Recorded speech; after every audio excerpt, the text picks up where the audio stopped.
তো আজকে আমরা আলোচনা করব হাইপোথ্যালামাস, অক্সিটোসিন সহ বিভিন্ন হরমোন নিয়ে। তো মানবদেহের নালীবিহীন, মানে কোনো নালী নেই, অনেকগুলো গ্রন্থি আছে। আচ্ছা, এই যে এইসব গ্রন্থি, এইগুলো থেকে হরমোন নামের এক ধরনের জৈব জটিল, জটিল রাসায়নিক পদার্থ উৎপন্ন হয় এবং সেইখান থেকে নিঃসৃত হয়ে রক্তে মিশে যায়। ঠিক আছে? আচ্ছা, তো এই যে রক্তে মিশ্রিত হলো এবং তারপরে এর ইফেক্ট শুরু হয়। তো উৎপত্তি স্থল থেকে অতি সূক্ষ্ম মাত্রায় হরমোন রক্তের মাধ্যমে আপনার প্রবাহিত হয়ে দেহের স্বাভাবিক এবং সুসংহত বৃদ্ধি, তারপরে জনন কাজ, নানাবিধ শারীরিক কাজ সম্পাদন করে। হরমোন নিঃসরণকারী গ্রন্থিগুলো অন্তঃক্ষরা গ্রন্থি বলে। অন্ত মানে কি? অন্ত মানে ভিতরে, ক্ষরা মানে ক্ষরণ করা। ঠিক আছে? যে গ্রন্থিগুলো শরীরের ভিতর থেকে রস ক্ষরণ করে তারা হইতেছে অন্তঃক্ষরা গ্রন্থি। নালী নেই বলে এদেরকে আবার নালীবিহীন গ্রন্থিও বলা হয়ে থাকে। মানবদেহে বিভিন্ন অন্তঃক্ষরা গ্রন্থি নাম, অবস্থান এবং গঠন, এইগুলো নিয়ে আমরা আজকে পড়ব। তো মানবদেহের প্রথম যে গ্রন্থিটা নিয়ে আজকে আমরা পড়ব বা জানার চেষ্টা করব, সেটা হচ্ছে পিটুইটারি গ্রন্থি। আচ্ছা, এটি মস্তিষ্কের হাইপোথ্যালামাসের সাথে সংযুক্ত একটি গোলাকার ছোট গ্রন্থি। এই গ্রন্থি থেকে সর্বাধিক সংখ্যক হরমোন খরিত হয়, মানে সবচেয়ে বেশি হরমোন এইখান থেকে নিঃসৃত হয়। তো এই যে হরমোনগুলো, এই হরমোনগুলো অন্যান্য প্রায় সকল বলা হচ্ছে, প্রায় সকল গ্রন্থির উপরে প্রভাব ফেলে এবং কাজের একটা ব্যালেন্স তৈরি করে, একটা সমন্বয় ঘটায়। এই এই কারণেই এই পিটুইটারি গ্রন্থিকে গ্রন্থির রাজা বা প্রভু গ্রন্থি বলা হয়। ঠিক আছে? এখন এইখানে যে হরমোন, আমি আপনাদের একটা কাজ দিয়ে রাখবো, যে কয়টা হরমোনের নাম বলবো আমি, সংক্ষিপ্ত নাম, হ্যাঁ, সব কয়টা হরমোনের সম্পূর্ণ নাম আপনাদের লিখে জমা দিতে হবে। ঠিক আছে? এটা আজকেই দিতে হবে। আচ্ছা, তো বৃদ্ধি পোষক হরমোন, মানে এক কথায় বৃদ্ধির উপর যে হরমোন কাজ করে বৃদ্ধির জন্য, সেটাকে বলা হচ্ছে এসটিএইচ হরমোন। হ্যাঁ, তো এটার কাজ কি? অস্থি এবং কোমল টিস্যুর বৃদ্ধি ঘটায়। তারপর প্রোটিন সংশ্লেষণ নিয়ন্ত্রণ করে। ওকে, তারপরে থাইরয়েড উদ্দীপক হরমোন, টিএসএইচ। ঠিক আছে? তো থাইরয়েড গ্রন্থির হরমোন এবং ক্ষরণ এইটা নিয়ন্ত্রণ করে। লুটিনাইজিং হরমোন, নারী দেহের কর্পাস লুটিয়াম সৃষ্টি, প্রোজেস্টেরন হরমোন ক্ষরণ করার বৃদ্ধি করা। ঠিক আছে? এবং পুরুষের যে টেস্টোস্টেরন ক্ষরণ হয়, হ্যাঁ, এইটাকে বাড়ানো, এই কাজগুলো মূলত এই এলএইচ হরমোনটা করে থাকে। ফলিকল উদ্দীপক হরমোন, এফএসপি। হ্যাঁ, তো এই হরমোনটা মূলত ডিম্বাশয়ের যে ফলিকল আছে, হ্যাঁ, সেটার বৃদ্ধি, তারপরে ওভুলেশন, হ্যাঁ, এবং ইস্ট্রোজেন সৃষ্টিতে ভূমিকা রাখে। আচ্ছা, এরপর প্রোলাকটিন হরমোন, পিআরএল। তো আমাদের মায়ের যে স্তন গ্রন্থি ছিল সেটার বৃদ্ধি, তারপরে আমরা মায়ের যে দুধ খেয়ে বড় হয়েছি সেই দুধ তৈরি, এইগুলোর জন্য এই পিআরএল হরমোনটা দায়ী। আচ্ছা, তারপরে হচ্ছে অ্যাডিনো কর্টিটপিক হরমোন। আচ্ছা, অ্যাডিনোকর্টিকোটপিক হরমোনটা হচ্ছে এসিটিএইচ এ সংক্ষেপে বলে আর কি। তো এটা মূলত হচ্ছে অ্যাড্রিনাল গ্রন্থি হরমোন ক্ষরণে উদ্দীপ্ত করে, ঠিক আছে, এই এসিটিএইচ হরমোনটা। এরপরে হচ্ছে মেলানোসাইট উদ্দীপক হরমোন এমএসএইচ। হ্যাঁ, এইটা আবার মেলানোফোর কোষের বিস্তৃতি ঘটায়, ত্বক ও চুলের বর্ণ নিয়ন্ত্রণ করে। এরপর হচ্ছে অ্যান্টিডাইউরেটিক হরমোন এডিএইচ। এই হরমোনটা বৃক্কের পানি শোষণ ক্ষমতা বৃদ্ধি করে এবং রক্তচাপ বৃদ্ধি করে। আচ্ছা, এরপরে হচ্ছে অক্সিটোসিন হরমোন। এই অক্সিটোসিন হরমোন জরায়ুর সংকোচন এবং দুগ্ধক্ষরণ নিয়ন্ত্রণ করে। এছাড়াও অক্সিটোসিন হরমোনের আরও কিছু কাজ আছে।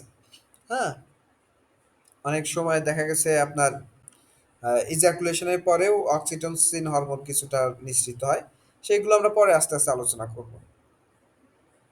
আচ্ছা, তো এই যে আমরা গ্রন্থিগুলো পড়লাম,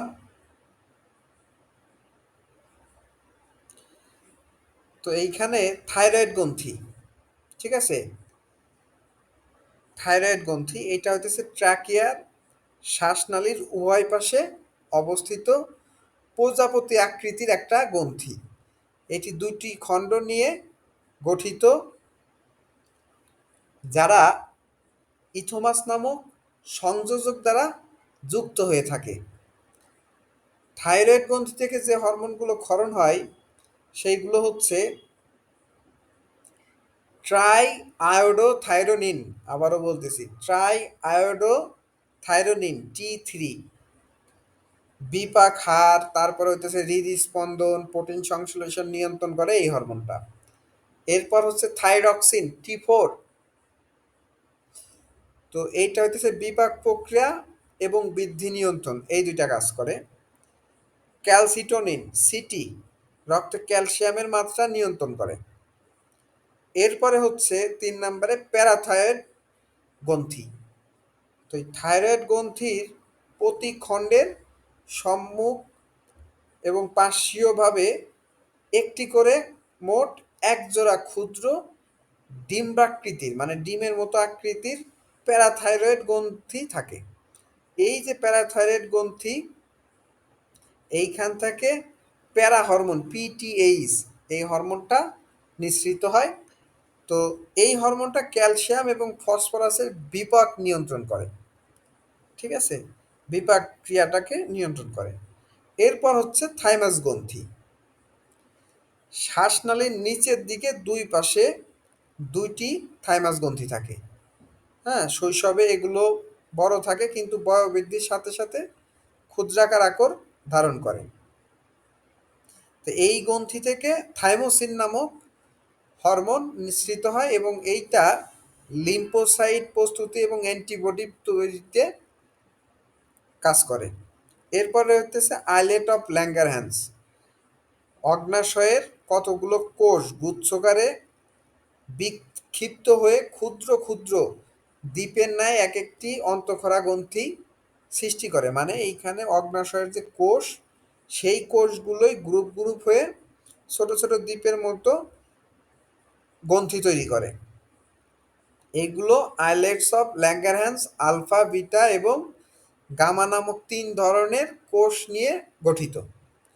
এই সব কোষগুলো থেকে যে হরমোনগুলো বের হয় তার প্রথমটা হচ্ছে ইনসুলিন। তো ইনসুলিনের কাজ কি? রক্তের শর্করার পরিমাণ বৃদ্ধি পেলে তাকে কমানো, গ্লাইকোজেন সংশ্লেষণ এবং গ্লাইকোজেনেসিসে সহায়তা করা।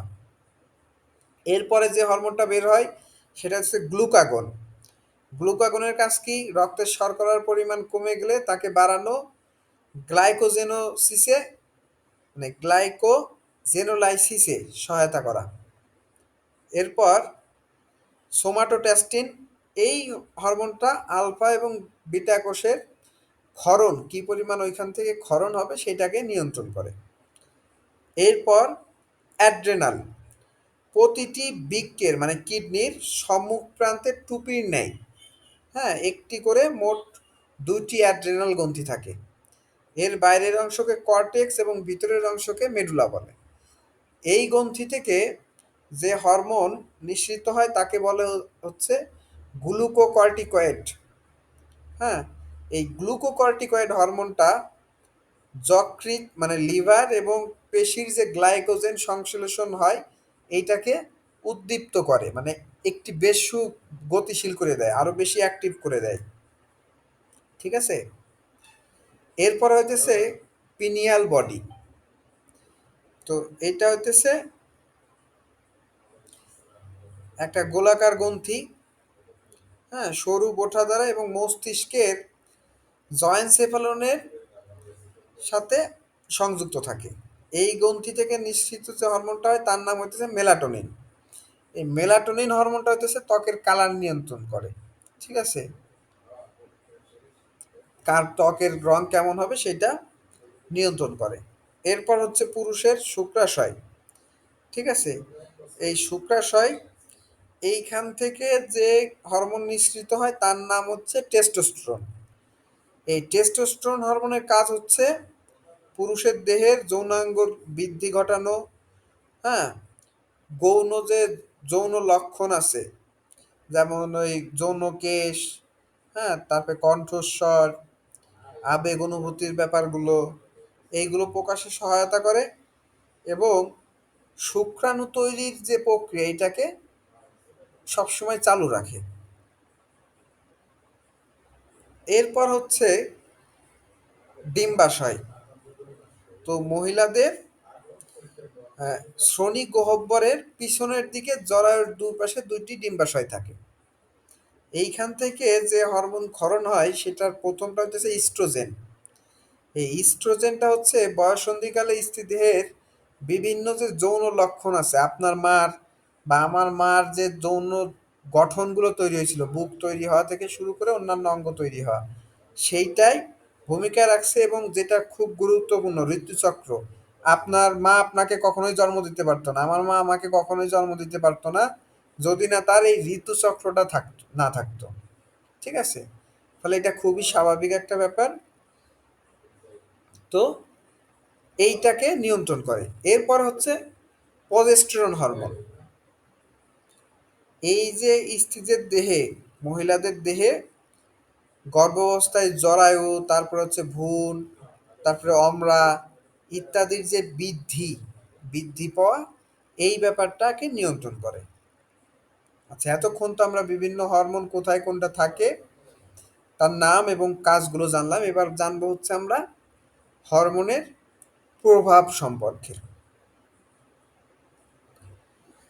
মানুষের যে বৃদ্ধি, ঠিক আছে, হ্যাঁ, এই বৃদ্ধির জন্য হরমোন যথেষ্ট দায়ী। হ্যাঁ, এই হরমোনটা হচ্ছে হিউম্যান গ্রোথ হরমোন, এইচজিএইচ।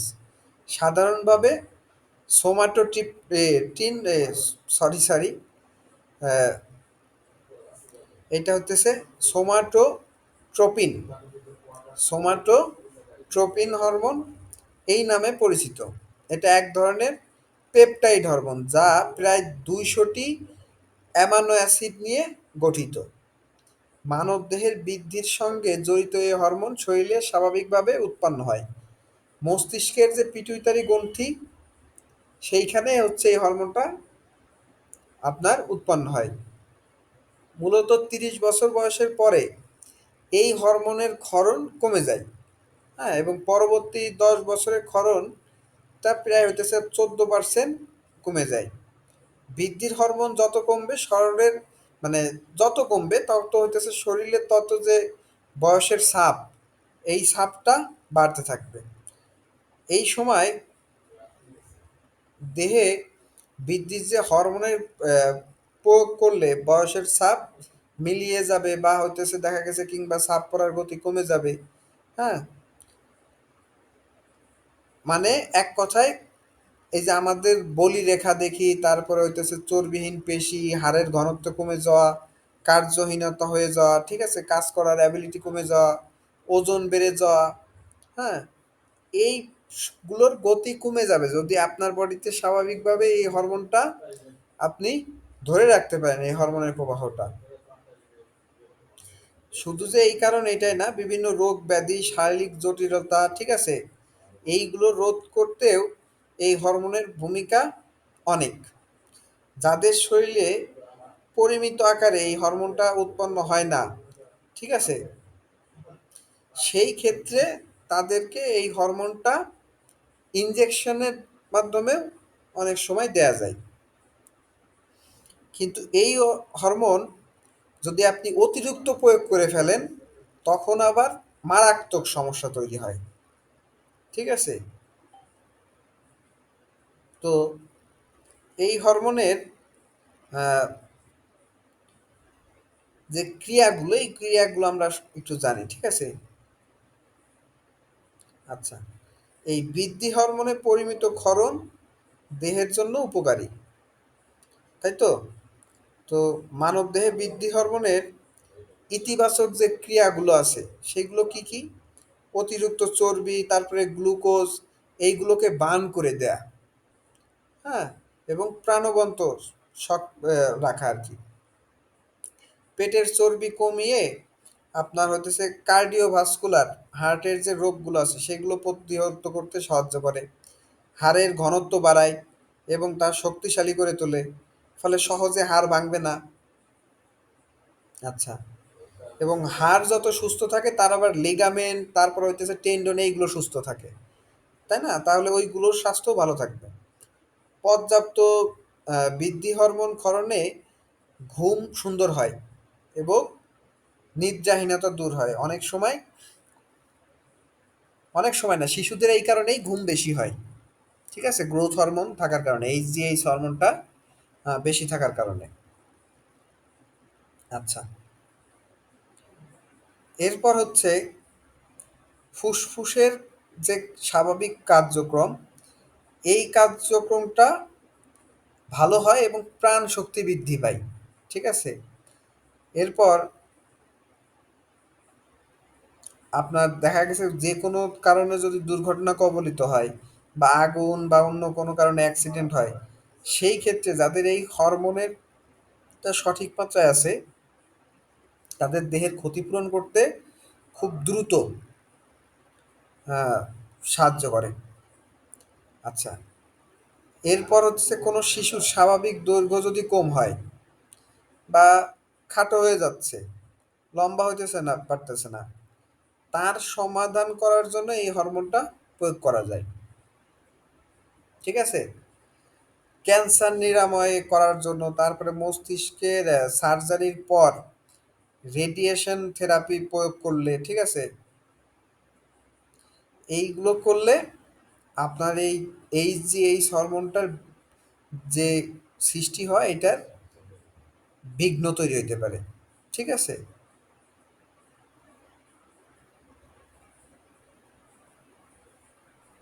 যার কারণে কৃত্রিমভাবে এই হরমোনটা দিলে উপকার পাওয়া যায়। এরপর হচ্ছে এইচআইভি, হ্যাঁ, বা এইডস আক্রান্ত রোগীদের তো খুব দ্রুত পেশি ক্ষয় হয়। তো সেইটার ক্ষেত্রেও এই হরমোনটা দিলে মোটামুটি ভালো রেজাল্ট পাওয়া যায়। প্রতি সপ্তাহে কয়েকবার স্বল্প মাত্রায় বৃদ্ধি হরমোনের ডোজ নিলে টার্নার সিনড্রোমে আক্রান্তদের হৃদস্পন্দন, তারপরে হচ্ছে উদ্যম ও ব্যায়াম করার ক্ষমতার উন্নতি ঘটে। টার্নার সিনড্রোম হচ্ছে এক ধরনের বিশেষ ডিসঅর্ডার। আচ্ছা, এরপরে হচ্ছে প্রাডার উইলি সিনড্রোম যে সমস্যাটা আছে, এই সমস্যায় আক্রান্ত শিশু বা পূর্ণবয়স্কদের বিপাক সংক্রান্ত যে অসুবিধা আছে সেইটা দূর করায়ও এই হরমোনটা খুব সাহায্য করে। এখন এতক্ষণ তো আমরা এর ভালো কাজগুলো জানলাম, তো এর পার্শ্ব প্রতিক্রিয়াগুলো কি কি হতে পারে? তো মানব দেহে এই হরমোনগুলোর অনেক পার্শ্ব প্রতিক্রিয়া আছে। ঠিক আছে, যদি কোনো কারণে এই হরমোনের ব্যালেন্স না থাকে, কোনোটার ক্ষরণ বেড়ে যায় বা কোনোটার ক্ষরণ কমে যায়, তাহলেই মানব দেহের নানা সমস্যার সৃষ্টি হয়। ঠিক আছে, যেমন অ্যাক্রোম্যাগলি, হ্যাঁ, তারপরে হাইপোগ্লাইসিমিয়া, এরপর হচ্ছে হৃৎপিণ্ড বড় হয়ে যাওয়া, শরীরে চর্বির মাত্রা বেড়ে যাওয়া, রক্তচাপ বেড়ে যাওয়া, পেশি ফুলে যাওয়া, গিঁটে ব্যথা হওয়া, ঠিক আছে? তারপর হইতেছে কার্পাল টানেল সিনড্রোমের মতন সমস্যাগুলো হওয়া, ত্বকের হচ্ছে আপনার ত্বকের যে সঠিক স্বাস্থ্য সেটা ঠিক থাকে না, ডায়াবেটিক্স রোগী হওয়া, এই মানে রোগটা হওয়ার ঝুঁকি বেড়ে যায়, ক্যান্সার সৃষ্টি করার যে সেল এইগুলো বৃদ্ধি পায় এবং টিউমার বৃদ্ধি পায়। তারপরে হচ্ছে চুল, তারপরে রোমের অতিরিক্ত বৃদ্ধি ঘটে এবং যকৃৎ বা লিভারের ক্ষতি হয়। তো এই অ্যাক্রোমাইগ্লিটা কি বা ম্যারিজ ব্যাধিটা কি? পূর্ণবয়স্ক মানবদেহে অতিরিক্ত বৃদ্ধি হরমোনের ফলে মুখমণ্ডল, মাথা, হাত, পা এবং বুকের অস্বাভাবিক বৃদ্ধি হইতেছে আপনার অ্যাক্রোমেগালি। আচ্ছা, টানার সিনড্রোম কি? নারী দেহে ক্রোমোজোম সংক্রান্ত ব্যাধি, ঠিক আছে? যখন দুইটি এক্স ক্রোমোজোমের একটি কিংবা সম্পূর্ণ অনুপস্থিত, মানে হয় একটা অনুপস্থিত অথবা সম্পূর্ণই অনুপস্থিত, তখন হইতেছে এই টার্নার সিনড্রোম হয় আর কি। তারপর হইতেছে প্রাডের উইলি সিনড্রোম, মানবদেহে ক্রোমোজোম 15 এবং ক্রোমোজোমীয় পদার্থের অনুপস্থিতি এবং সৃষ্টির যে ব্যাধি এইটা, এই রোগে লক্ষণ হইতেছে বৃদ্ধি হইতে দেরি হবে, আপনার পেশির যে গঠন এটা দুর্বল হবে, মানুষ খাটো হয়ে যাবে, ছোট ছোট হাত পা হবে, যৌনাঙ্গের গঠন অসম্পূর্ণ থাকতে পারে, হ্যাঁ, বিশেষ ধরনের মুখমণ্ডল থাকবে, ঠিক আছে, এবং সারাক্ষণ ক্ষুধা ক্ষুধা লাগি থাকবে। আচ্ছা, হাইপোগ্লাইসিমিয়া, রক্তে অস্বাভাবিকভাবে গ্লুকোজের মাত্রা কমে যাওয়া। এরপর হচ্ছে কার্পাল টানেল সিনড্রোম, হাতের তালুতে যে সরবরাহকারী মিডিয়ান স্নায়ু কবজির গোড়ায় চাপা পড়লে আঙুল ও হাতে এমনকি কোনোই পর্যন্ত অসাড় এবং কাটা কাটা ভাব তৈরি হয় এই কার্পাল টানেল সিনড্রোমে। এরপরে হচ্ছে আচরণ পরিবর্তনে করতে এই হরমোনগুলো প্রভাব ফেলে। মানবদেহের যে কোনো আচরণের রহস্য উদ্ঘাটন করতে গিয়ে আপনার এই হরমোনের প্রভাব দেখা যায়। তো এর জন্য কতগুলো সুনির্দিষ্ট অন্তঃকোরা গ্রন্থি মূলত দায়ী। হ্যাঁ, জীবনের প্রত্যেক ধাপে বিভিন্ন উপায়ে নারী, পুরুষ এবং শিশুর দেহে মানসিক পরিবর্তন ঘটায় হইতেছে এই হরমোন। এই হরমোনের প্রভাবে নারী দেহে কিছু আচরণগত পরিবর্তনও ঘটে। কি সেগুলো? রজকালীন মানে মাসিককালীন বা মিন্সকালীন যে আচরণ এটা পরিবর্তন হয়। এই মিন্সের সময় কিছু হরমোন যেমন আপনার হচ্ছে ফলিকল উদ্দীপক হরমোন, লুটেনাইজিন হরমোন, হ্যাঁ, এস্ট্রোজেন ও প্রজেস্টেরনের ক্ষরণের তারতম্য ঘটে। এই তারতম্যের ফলে নারীর আচরণের ডিম্বপাত চক্রের ঘটনাবলী স্পষ্ট বোঝা যায়। তো দেখা গেছে যে ডিম্বপাত আসন্ন হলে নারীদের খাবার কমে যায়, খাবার ইচ্ছা কমে যায় এবং মিলন করার ইচ্ছাটা, সহবাস করার ইচ্ছাটা বৃদ্ধি পায়। পুরুষের সামনে নিজেকে আকর্ষণীয় করে তুলে ধরে আর কি। হ্যাঁ, এটা একেবারে প্রকৃতির নিয়ম, ন্যাচারাল ব্যাপার। তো এই যে উল্লেখিত একটু আগে যে আমরা হরমোন কথাগুলো বললাম, হরমোনগুলোর এইগুলোর ক্ষরণের তারতম্যর কারণেই এই ব্যাপারগুলো ঘটে। এরপরে হইতেছে গর্ভকালীন আচরণগত পরিবর্তন। আচ্ছা, এইটাও একেবারে সুস্পষ্ট একটা ঘটনা। গর্ভধারণের ফলে নারীর খাদ্য বিমুখ হয়, তারপরে হইতেছে অবসাদগ্রস্ত হয়ে পড়ে, কোষ্ঠকাঠিন্য হয়, ঘুম ভাব বৃদ্ধি পায়, বমি ভাব বৃদ্ধি পায়, এইগুলো দেখা যায় কিন্তু। এইসব কিছু ঘটে থাকে হইতেছে আপনার হরমোনের কারণে। এবং এই হরমোনগুলো কিন্তু আবার শিশুর জন্য উপকারী। হ্যাঁ? এই সময় নারীদের সামান্য রাগ হলেই খুব ইমোশনাল হয়ে পড়ে। ঠিক আছে? অতিরিক্ত হরমোন ক্ষরণে গর্ভবতী নারীর মানসিক অবস্থার পরিবর্তন ঘটে। গর্ভকালীন সময়ে এই অ্যাস্ট্রাডিওল নামক এক ধরনের এস্ট্রোজেন জাতীয় হরমোন অনেক পরিমাণে উৎপন্ন হয়। এই সময়কার অন্যান্য হরমোনের মধ্যে যেগুলো আছে সেইগুলো হইতেছে আপনার প্রোজেস্টেরন, হ্যাঁ? হিউম্যান ক্যারিওনিক গোনাডোট্রপিন হরমোন, হ্যাঁ? এইচজিএইচ, তারপরে হইতেছে রিল্যাক্সিন প্রভৃতি এই হরমোনগুলো আসে। আচ্ছা, প্রসবোত্তরকালীন যে আচরণগত পরিবর্তন, সন্তান জন্মদানের সঙ্গে সঙ্গে গর্ভকালীন হরমোনের মাত্রা দ্রুত পড়ে যায়, একেবারে দ্রুত এই মাত্রাগুলো বডিতে কমে যায়। হরমোনের মাত্রা হঠাৎ নেমে যায় কতিপয় নারী, মানে অনেক নারী দেখা গেছে একটু অবসাদে ভুগতে পারে। ঠিক আছে?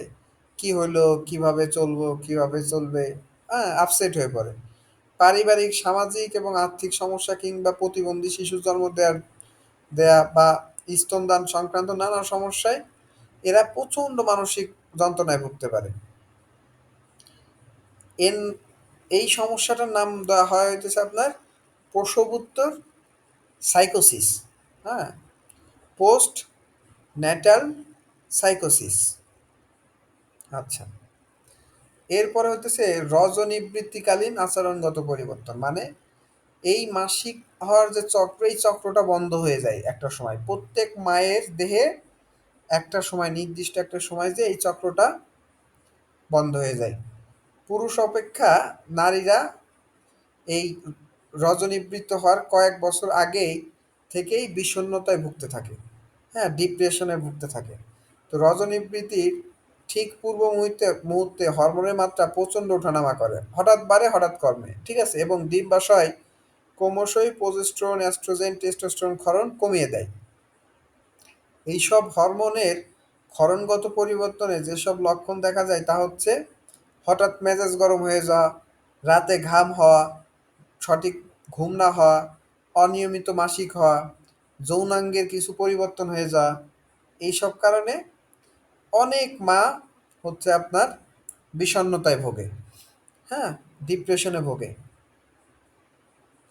আচ্ছা, এটা একটা স্বাভাবিক প্রক্রিয়া, এটা হবেই।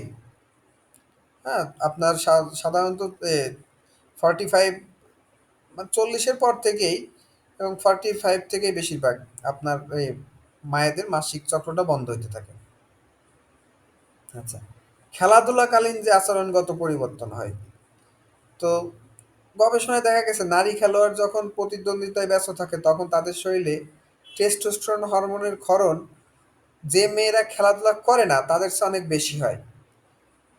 এটা হচ্ছে পেশিতে শক্তি যোগায়, সাহস যোগায়, দৃঢ়চেতা করে, হ্যাঁ? এই কাজগুলো করতে এই টেস্টোস্টেরন হরমোনের যথেষ্ট ভূমিকা আছে। ফলে যে মেয়েরা বাইসাইকেল রাইডিং করে, তারপরে হচ্ছে দৌড়ঝাঁপ করে, খেলাধুলা করে, অ্যাথলেট, হ্যাঁ? তাদের শরীরে শক্তি যেমন থাকে বা হচ্ছে আপনার বিভিন্ন বাহিনীতে আছে, হ্যাঁ? কুচকাওয়াজ করে, তাদের শরীরে টেস্টোস্টেরনের মাত্রাটা ভালো থাকে। আচ্ছা। এরপরে হচ্ছে হরমোনের প্রভাবে পুরুষদের যে পরিবর্তন হয়। নারীদের মতো পুরুষদেরও কিন্তু এই হরমোনগত পরিবর্তনের চক্র ঘুরতে থাকে। হ্যাঁ? প্রতি ২০ থেকে ২৫ মিনিটে পুরুষের টেস্টোস্টেরন পরিভ্রমণ করে বডিতে, হ্যাঁ? এমন সময়কালে আপনার দেখা গেছে আ পুরুষের যৌনাকাঙ্ক্ষা বেড়ে যাবে, লিঙ্গর উত্থান ঘটতে পারবে, হ্যাঁ? মানসিকতা এবং হইতেছে ভাবের পরিবর্তন দেখা যায়। আ এই যে ভাবের পরিবর্তন বা আচরণের পরিবর্তন, এটা কিন্তু সবসময় এক থাকে না। একদিন থেকে আরেকদিনের আচরণটা ভিন্ন ভিন্ন হয়। আমরা যাকে বলি বদলে যাওয়া। হ্যাঁ? বেশি টেস্টোস্টেরন ক্ষরণে পুরুষ মানুষ বেশি হিংস্র হয়ে যায়, বেশি উত্তেজিত হয়ে পড়ে। হ্যাঁ? কিন্তু সারা জীবন কি এইভাবে চলতে থাকবে? এরকম কিন্তু না। এই নারীদের যেমন রজনিবৃত্তি হয় তেমন পুরুষেরও শুক্র নিবৃত্তি হয়। ঠিক আছে? এর নাম হয় দেয়া হয়েছে হইতেছে অ্যান্ড্রোপজ।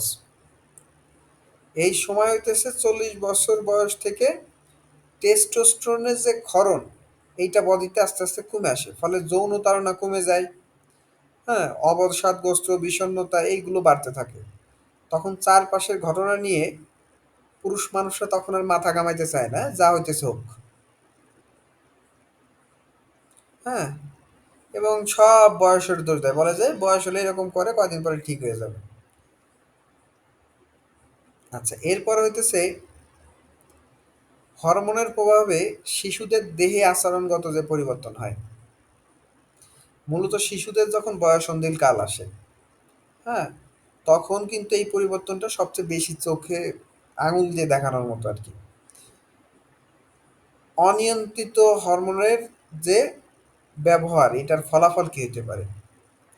দেহ সচল কর্মক্ষম রাখতে অতি অল্প এবং সুনির্দিষ্ট পরিমাণে হরমোন দেহে প্রয়োজন হয়। এখন কারো দেহে পরিমিত হরমোন খরিত না হলে নানা জটিলতা দেখা দেয় এবং জীবনটাকে একেবারে দুর্বিষহ করে তোলে। এমন অবস্থায় বিশেষজ্ঞ চিকিৎসকের পরামর্শ নিতে হবে এবং সঠিক ব্যবস্থাপনা করতে হবে হরমোনের বিষয়ে। হরমোনের নিয়ন্ত্রিত ব্যবহারে এই যে যে একটা কষ্টদায়ক জীবনে একটা মানুষ আছে, তার অবসান কিছুটা ঘটে, এবং অনিয়ন্ত্রিত ব্যবহার করলে এইটার আবার উল্টো ফল নিয়ে আসে। আচ্ছা, এখন বৃদ্ধি হরমোন দেহকে স্থিতিশীল এবং বৃদ্ধির সাম্য বজায় রাখতে গিয়ে অতিরিক্ত বৃদ্ধি হরমোন ব্যবহারের ফলে উচ্চ রক্তচাপ, হ্যাঁ, রক্তে প্রচুর ফ্যাট, ডায়াবেটিস, তারপরে জয়েন্ট পেইন, হার্ট বড় হয়ে যাওয়া, হার্ট ফেইলর, এবং হাত পা মাথায় হাড় এইগুলোর অস্বাভাবিকভাবে বড় হয়ে যাওয়া ঘটতে পারে। এরপর হইতেছে থাইরক্সিন হরমোন। এই থাইরক্সিন হরমোনের স্বল্পতা পূরণে যে সংশ্লেষিত হরমোন ব্যবহার করা হয়, তাতে কিন্তু মানে কেবল ওই থাইরয়েড হরমোনের স্বল্পতায় পূরণ হয় না, সেই সঙ্গে আপনার হচ্ছে ক্যান্সার এবং গলগণ্ড প্রতিরোধ সহায়তা করে। ঠিক আছে? আচ্ছা, তাছাড়া দ্রুত হৃদস্পন্দন, পেট ব্যথা, চিন্তাগ্রস্ততা, খিটখিটে মেজাজ, ওজন কমে যাওয়া, ক্ষুধা বৃদ্ধি, হ্যাঁ, অ্যালার্জিক প্রতিক্রিয়া, শ্বাসকষ্ট, ঘন ঘন শ্বাস নেওয়া, মুখমণ্ডল এবং জিহ্বা ফুলে যাওয়া, হ্যাঁ, এছাড়াও রক্তের ক্যালসিয়ামের এবং ফসফরাসের মাত্রার অস্বাভাবিক পরিবর্তন ঘটে। এফিনেফ্রিন বা অ্যাড্রিনালিন হরমোন, যেটা ফুসফুসের ভিতরে বাতাস চলাচলের নালী খুলতে, রক্তবাহিকা, তারপরে হচ্ছে আপনার এফিনেফ্রিনে ছিলাম। হ্যাঁ,